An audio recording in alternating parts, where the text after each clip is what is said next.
All right, welcome everybody to the hard case for soft skills presented today by Career Services. I want to go ahead and just introduce myself to everybody. My name is Brenda Brinkerhoff. I'm one of the Career Services advisors here. And in our room today we have Holly Picorni from Career Services as well. There's a lot to cover in today's presentation, so if you have any questions I'm unable to answer or if I just don't notice them, then go ahead and message privately to Holly, and she would be able to talk with you a little bit further.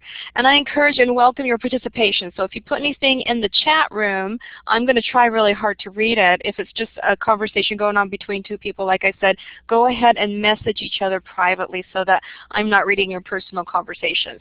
If you would like to contribute to the conversation, please do so. And at the end of the presentation today, there will be time for questions. So if you can hold them till the end, then go ahead. Please stay all the way to the end as well, as I'm going to be going over many of the resources that we use here in Career Services.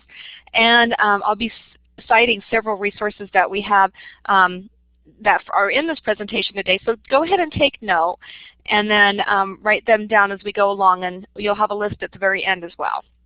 All right, so without further ado, let's go ahead and get started.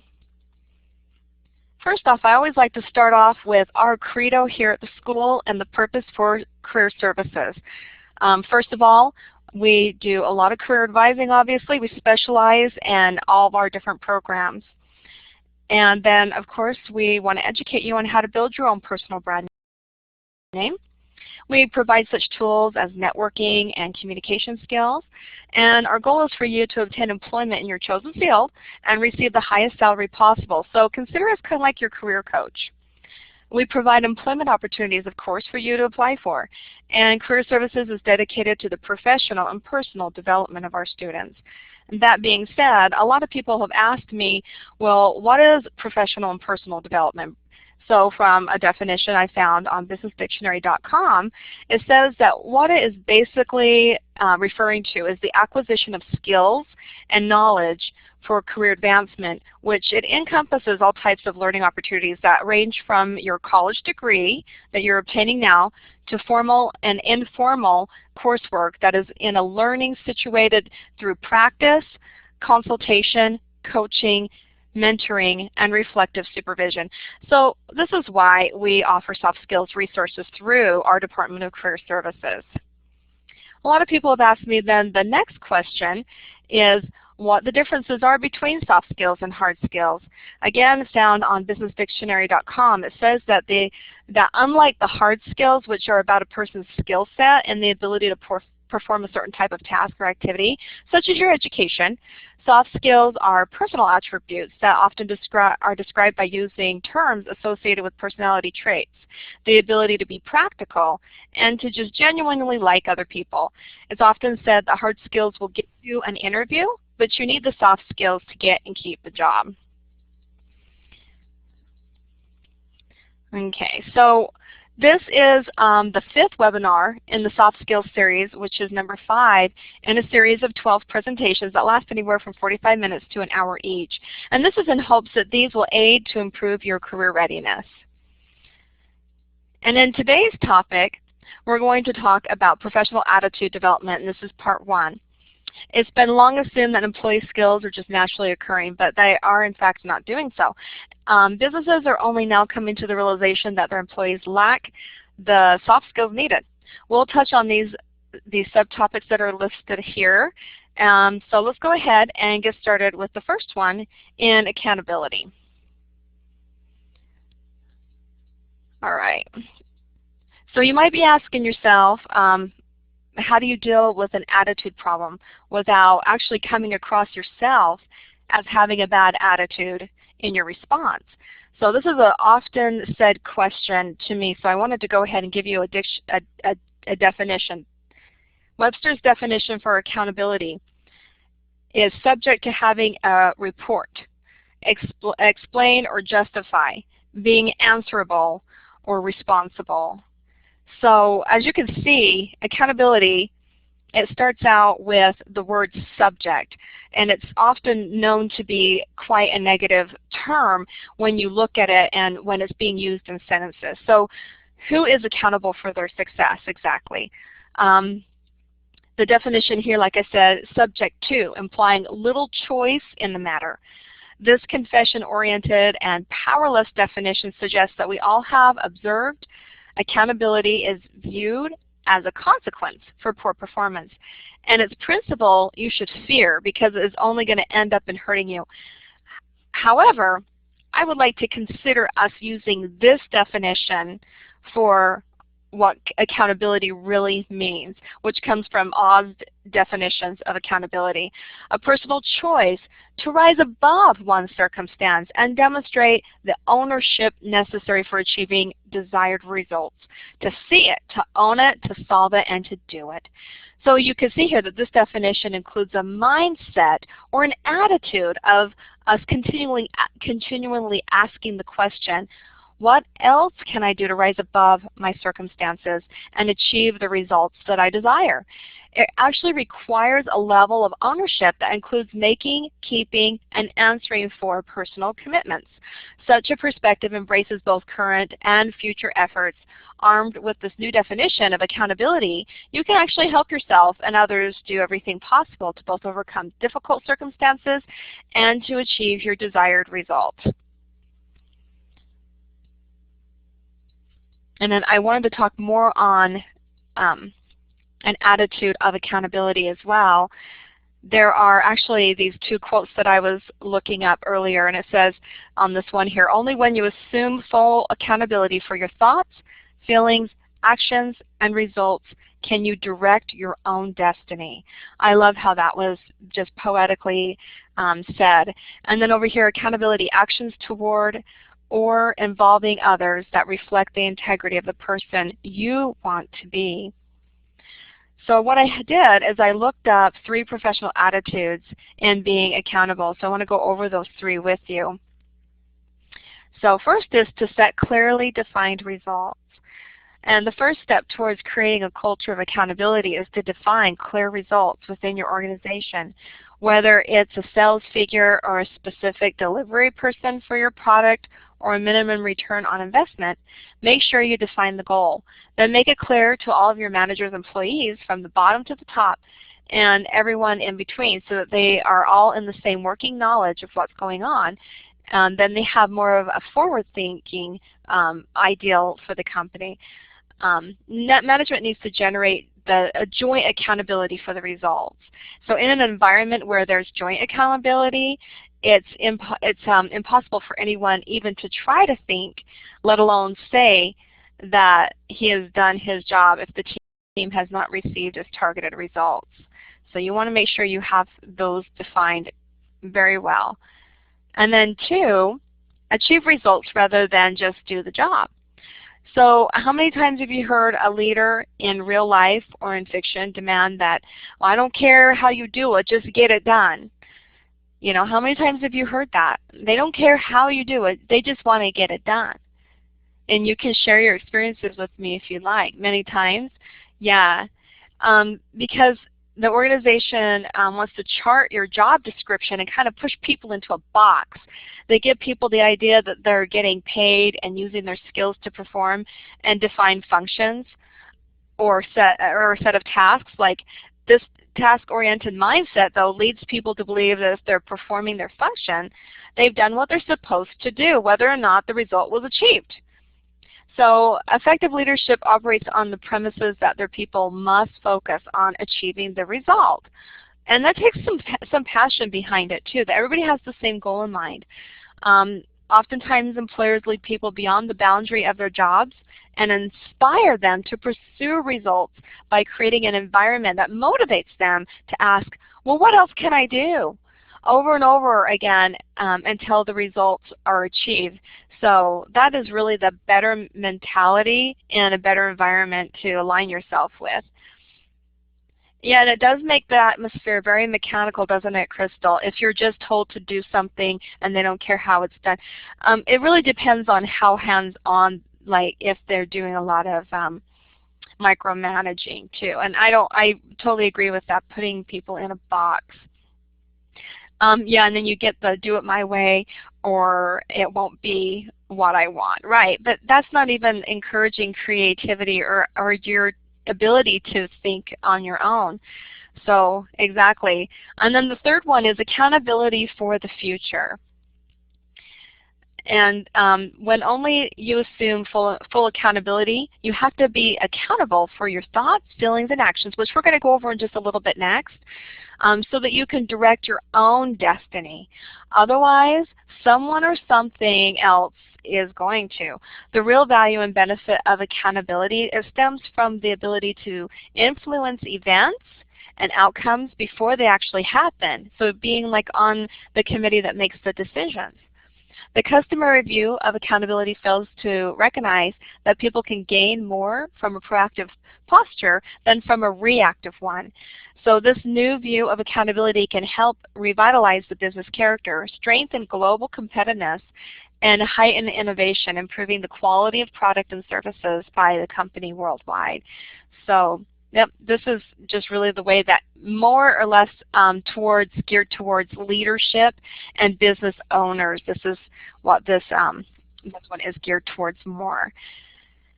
So going on to the last slide in accountability, attitude of accountability, this is more geared towards you as an employee rather than a leader. Accountable attitudes equal assuming responsibility for your thoughts, feelings, and actions in the workplace. And that's what I wanted to focus on a little bit next.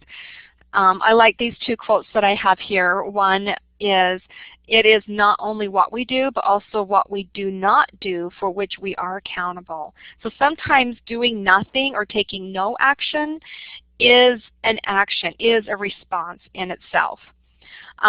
Accept responsibility for your actions, be accountable for your results, and take ownership of your mistakes. And we're going to talk about ownership and having the right attitude for ownership in a little bit here as well. So what I did is I put together these 4 thoughts for you. One is awareness of doing an emotion. Sometimes we're not even aware.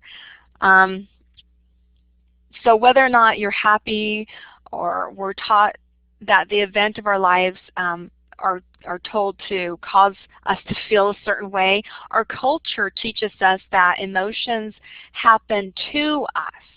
The truth is that emotions are not something that happens to you. Emotions are something that you're doing. There is a moment when you decide that a particular emotional response is the action to take in any given situation. Becoming aware of the onset of an emotion is in the present time leads to the ability to choose a better, more productive emotional response in the future. It requires a lot of practice. So it is in your control what you feel. And so the next one is to reconsider beliefs that produce harm to anyone, including yourself. So there's a popular book that was published, Love is Letting Go of Fear is what it's called. And it says, I am never upset for the reason I think. And that is so true. Sometimes we're upset for something, but we don't even know the reason. So if you think of why you're upset and you're still upset, then that isn't the reason. If you don't like how you're feeling, you might be able to change the world or change yourself and feel better. But if you aren't willing to reconsider the truth of one of your beliefs, then you can't change the resulting emotion. Does that kind of make sense? So then third, identification versus your belief. So you want to find out what is the fact versus fiction kind of here. Our cognitive perception about what is true in our lives cause our emotional responses. So what may be true for one person may not be true to the other. So identifying what that fact is. Perceptions are comprised of attitudes, prejudice, judgments, and beliefs that we think that we are true, what we're doing is true. To ascertain the exact fact about the incident in your life, separate your beliefs about that fact in the beginning, and that can create a lot of freedom in your thoughts. So if you can recognize what is actual fact in what you're believing, then you would be able to have a more accurate emotional response to it. Anybody have any examples of that they want to share? that they maybe perceived something inaccurately and realize later that they had totally misjudged the circumstance. I know I've done that a lot of times, and it can be harmful to relationships, where you think you know what somebody's thinking. Your mother lecturing you when you're a child. Well, think of that. I see some people are writing. I'll go ahead with this very last one here. Acceptance of responsibility for your behavior. This is something that's really hard to do, because once we've maybe acted poorly or reacted poorly to something and the response was based off of our belief rather than what the fact is, then we have to come to actually being sorry because we recognized it later. So let's see if we have something. So just something in your school, yeah. So create behavior results from acceptance of responsibility for emotions, thoughts, and behaviors. Effective self-management results from the ability to choose more appropriate behavior in response to the conflicted situation and to put your choices into action every day. We have to be able to say we're sorry sometimes and put that in our thoughts every day of what we say, what comes out of our mouth, and if it's true, if it's truth or not. Let's see what some people are writing. Okay. We're going to go ahead and move on to the next subject, which I have a video prepared for you. And as always, when there's a video, oftentimes you're not able to see it if you're on your phone. So if you're on your phone, you will have to go to this website. Let me go ahead and I'm going to copy and paste that in here right now. And if you have to, you can just go to your browser and put that in. But here's a clip from Behavioral Minute by Aubrey Daniels. And she's talking about taking ownership in your work area. So we're going to discuss attitude of developing ownership. So go ahead, and I'm going to turn off my, microphone here and let you guys watch.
All right, I know a lot of you said that you weren't able to hear it. It was playing just fine, though it's got to be something that maybe you have to turn up your volume on, or like somebody has suggested to reload it.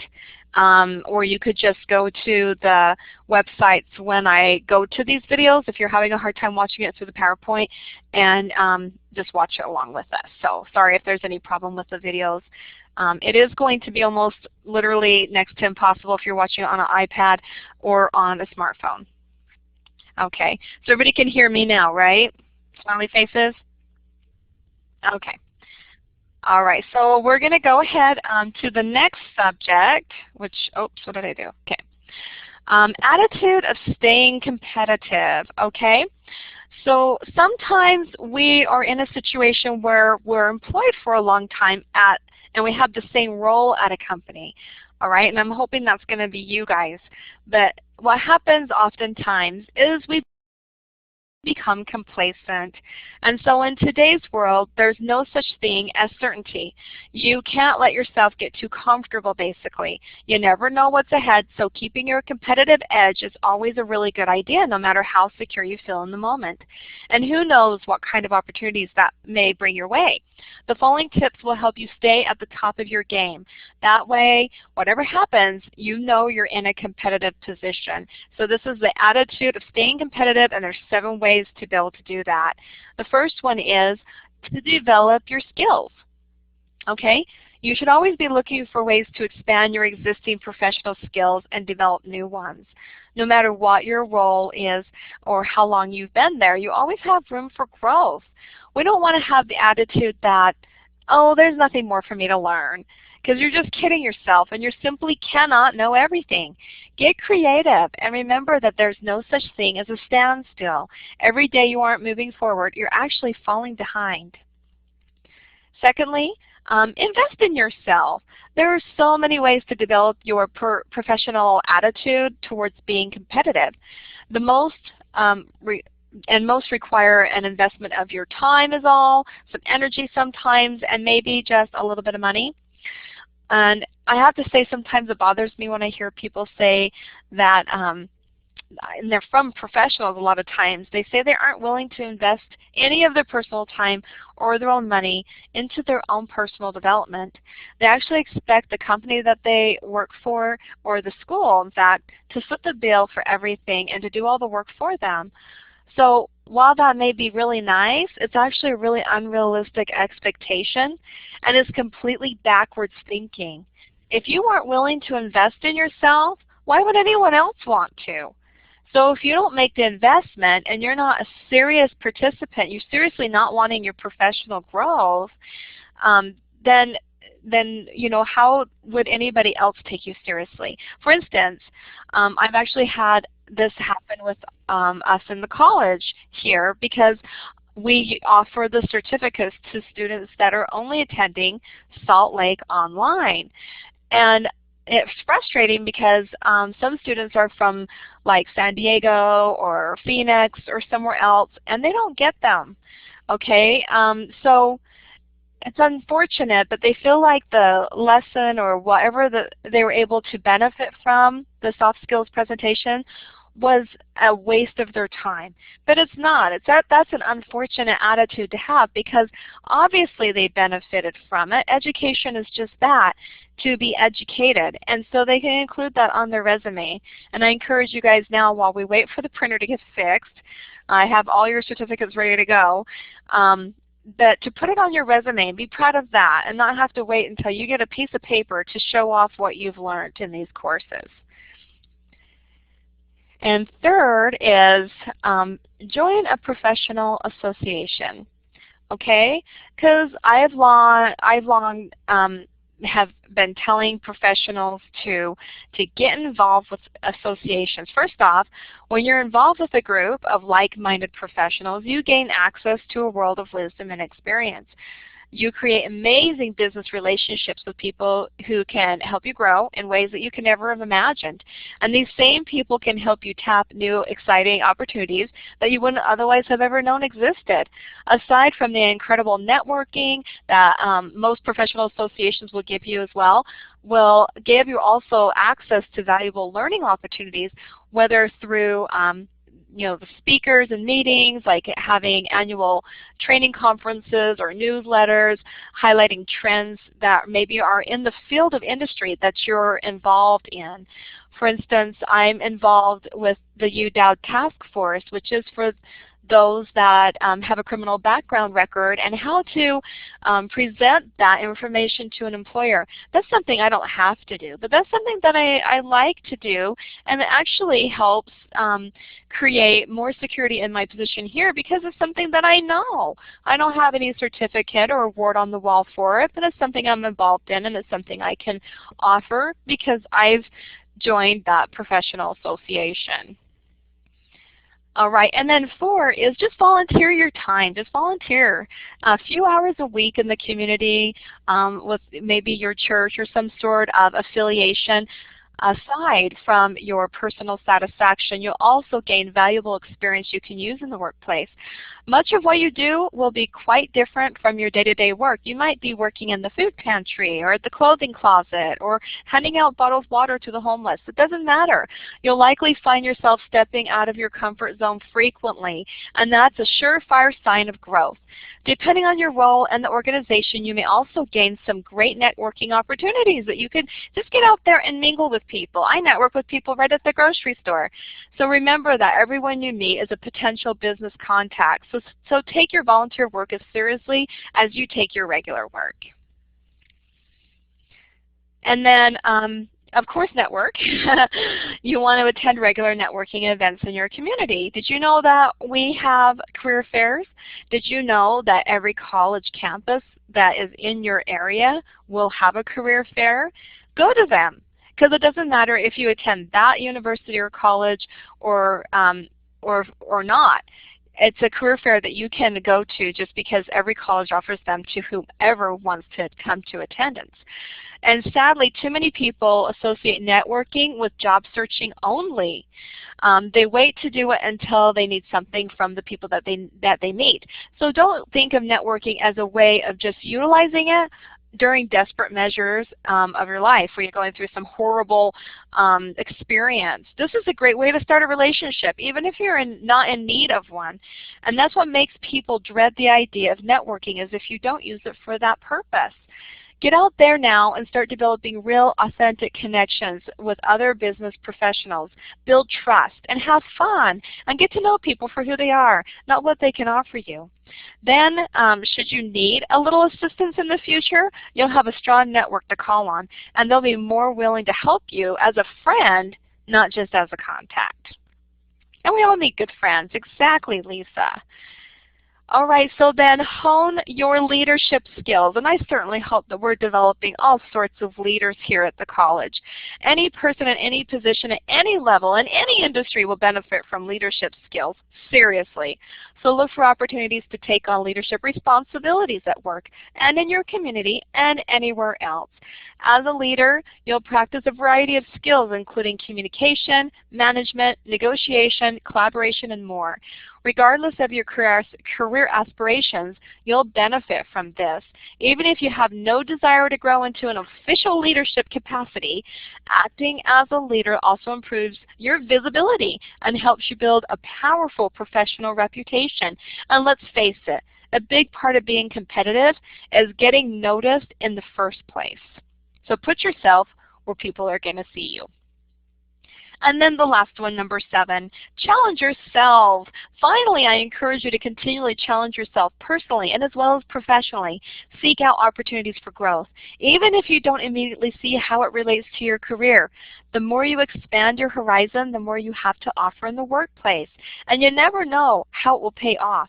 When I started here at the college, I wasn't involved with as many things in my own personal life, but now I'm a leader at my church for the youth ministry, and I have a singles group that does lots of service work in the community.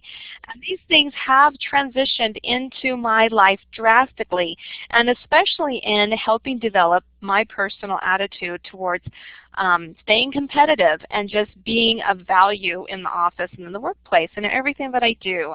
And when the people I meet in the street or at the grocery store line, I have something to offer them, something of value and worth.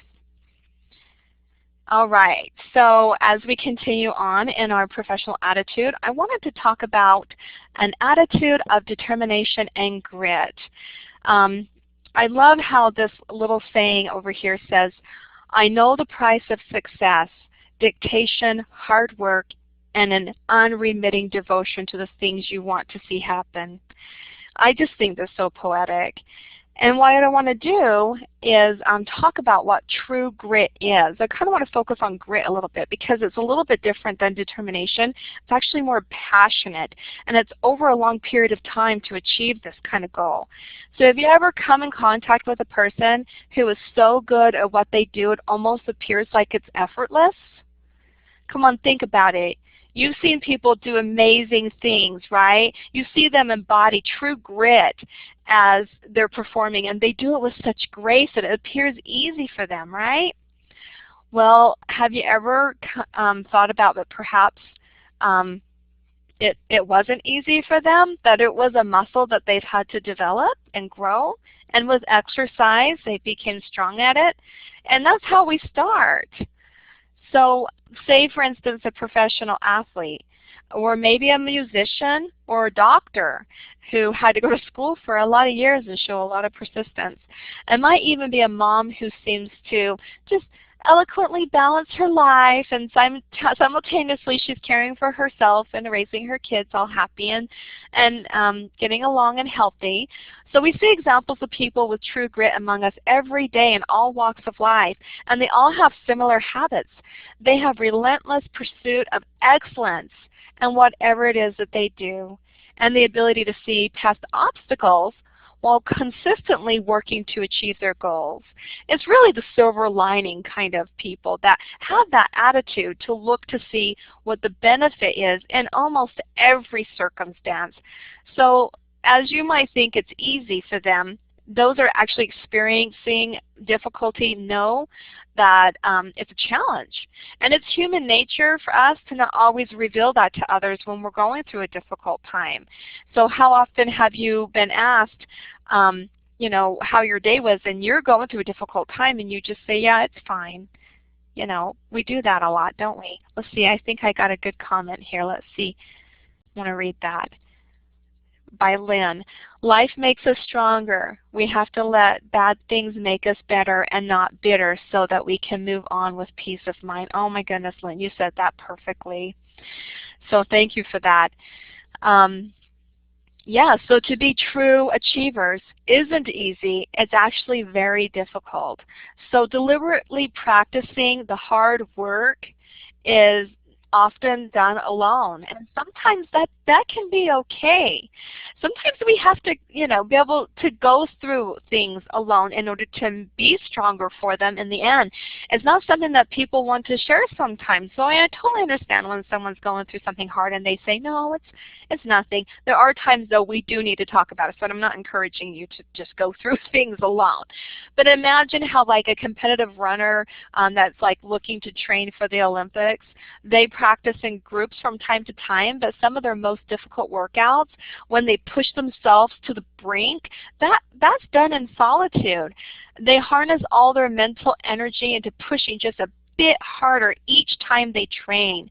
They perform the small skill and over until it's perfected. This isn't unlike any other person who has achieved success in their field. True grit is practiced coupled with the belief that you can and will succeed. So it is that belief that you can and will succeed. And sometimes you have to do that on your own. Okay, let's see. I haven't even thought of okay. If you're having personal conversations between each other, you'll need to just message that person. And Holly Picorni is in the room. If you have questions that's outside of what we're presenting and talking about at the time, then go ahead and message her. So, okay, so what we're talking about is we want to spend time working on really specific goals that are just outside of what you did yesterday. So whatever you did yesterday, work on a specific goal to be better today. Pushing just beyond your comfort level is imperative for your growth and success. And here's 5 ways to improve your true grit score. So the first way is to develop a routine. Because it's not what you do once in a while that matters, it's what you do every day. Establish the rituals and do them repeatedly in order to form a routine.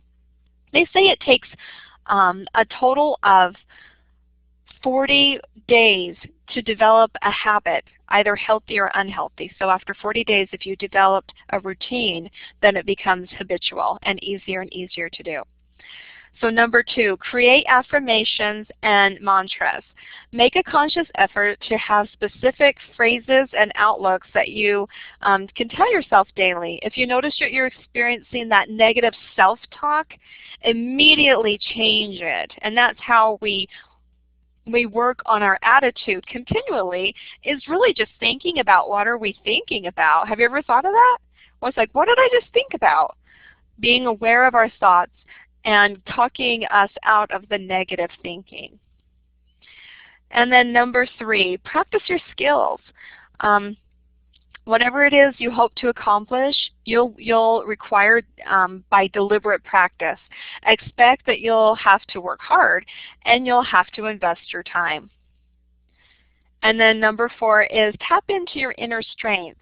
Willpower is a skill that helps you actualize goals and tap into your inner strength. So develop this by learning to set boundaries, formulating support systems, staying committed to the decisions you make, and taking new and creative approaches to doing things. And then number 5, fail forward. I don't know if you've ever heard of this. This is a true grit mentality, if only achieved through a willingness to actually fail. Focus on continually trying despite the setback.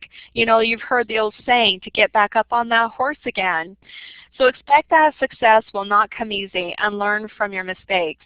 What matters most is not the failure, but what you do afterwards that counts. And I'll just share a personal situation that I've been in.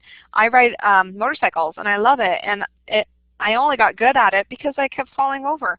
So I didn't stop, though. I got back up and I rode again. Just, you know, you have to do that. It develops confidence, too. Okay, and then I like what you said here, Rhonda, and what I mean is research what you like and do and see what goes with it. Stick to it and meet your goal. Absolutely, and you have to have a clearly defined goal too. And if you don't fail, you just learn how not to do something. That's absolutely right, Lisa. You found the way that you're not supposed to do it. You found the wrong way. I like that. And then there was this quote by Theodore Roosevelt that I absolutely loved, and I wanted to share with you guys. Actually, this was one of a credo that we kind of used in a previous job that I had before, and it's something that we posted in our cubicles, and I really just loved how Theodore Roosevelt put this together. I'm just going to go read it. The credit belongs to the man who is actually in the arena, whose face is marred by sweat and blood, who strives valiantly, who errs and comes short again and again, because there is no effort without error and shortcoming, who knows the great enthusiasms, the great devotion, spends himself in a worthy cause, who at best knows in the end the triumph of high achievement, and who at worst, if he fails, at least fails while daring greatly, so that his place shall never be with those cold and timid souls who have never tasted victory or defeat. That is absolutely beautiful. So I'm glad I was able to share that with you guys. Okay, I'm going to show another video. This is on the attitude of gaining momentum. This is an actual example of someone who through adversity found the courage to display the right kind of attitude. I'm going to go ahead and put this out there for you. It's right here. There you go. So if you need to get that loaded, go ahead and start getting that loaded. If you are on a smartphone or iPad, some of those won't work. Did Crystal say something? Oh, one can stumble, just don't live on the ground. Oh, I love that, Crystal. Thank you. That's awesome. So let's watch this impossible ordeal that Terry Fox at a young age had to go through. And what happened is he was diagnosed with bone cancer in his right knee. You can look up Terry Fox on YouTube. There's plenty of other videos. This is just a short one that I pulled up to be able to show you, and it's very heartwarming. It actually made me teary when I watched it the first time. He was determined to run a marathon every single day, a new marathon, and continue to do so with grit and vigilance. So let's watch this amazing video about this. This really truly does depict the right attitude, one without fear and one with great triumph. I hope that you enjoy this and the song that goes along with it as much as I did. So I'm going to go ahead and turn off my volume.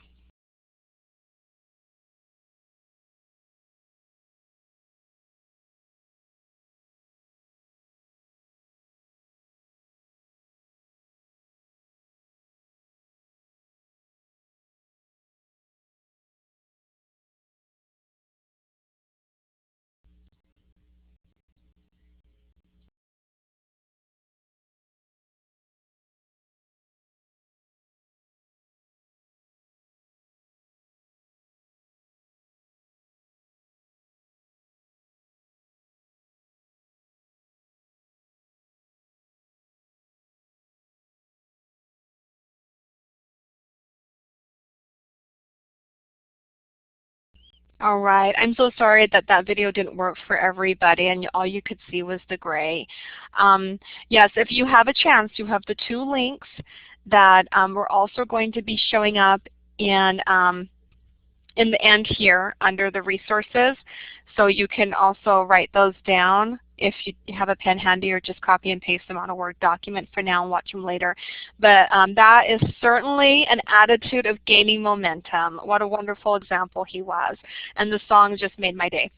So what did we learn today? We learned about professional attitude. This is development part 1. Part 2 will be coming up in 4 weeks. We got to go over accountability, developing ownership, staying competitive, determination with grit, and then maintaining momentum. I hope that you guys enjoyed it. Go ahead and tell me, do you have any questions? Any questions? For those of you who are attending the live recording, we've already taken your attendance today, and everyone that goes to the online Salt Lake City, students of online Salt Lake for Stevens Henager and Independence University, you will get certificates as soon as we have a printer working. For those of you who are watching the recording, you need to email online.careerservices@stevenshenager.edu. And stay tuned, I got more information for you. So did I miss any questions? Let me see if there's any questions. Nope. No. Okay. All right. So moving forward, like I said, I want you to continue watching because I have more. Yeah, I want to thank you, of course. The next one is going to be in 4 weeks exactly. I know one of our students was asking about how often we do these. We do these on every 3rd Tuesday of the mod. So the next one's going to be June 17th on Professional Attitude Development Part 2. And this is the calendar of the entire year. So you'll see here the upcoming soft skills. There's the June 17th and then July 15th, all the way until the end of the year with the subjects and as well with the subtopics. And here are the references where I was able to pull all of the material from today. So we have 6 on this page and 3 more on this page, making a total of 9 resources available for you to look at outside of this webinar on your own free time to gain more information. Okay, so do you see the screen where it has professional development series? Are you guys following me here? Okay, so this is 24 resources. I used to only have 22, and now we have 24 video series on professional development that's here on YouTube. And there is the website there for you that you could go to and watch those on your own. They're just 2 to 3 minutes. Some of them last 5 or 6, but it's not long, and they don't give you certificates for watching them. You don't receive anything. It's just one of those professional developments that you can do for yourself. And then here we are, the SHARC page, and there's the website for SHARC. You could go on there and see the first 3 soft skills. We're still working on the 4th one. There was some error in trying to get that done this one time around. So there's 3 out there, and then there's webinars still from 2013 and from 2012. 13 is a redo of 12, so basically all the material is the same except for it's presented in a different way. But you're eligible to receive certificates for all of the soft skills. And then here's our department as we see it now. Obviously there's been a lot of changes and we have some new faces. So next time you'll be able to meet the new career service advisors. If you don't know who your advisor is, go ahead and email the online.careerservices@stevenshenager and you'll be able to find out who your advisor is.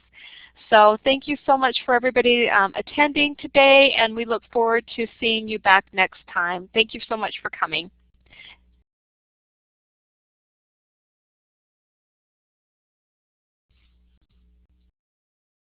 Anybody have any questions or anything that they want to comment on before they go?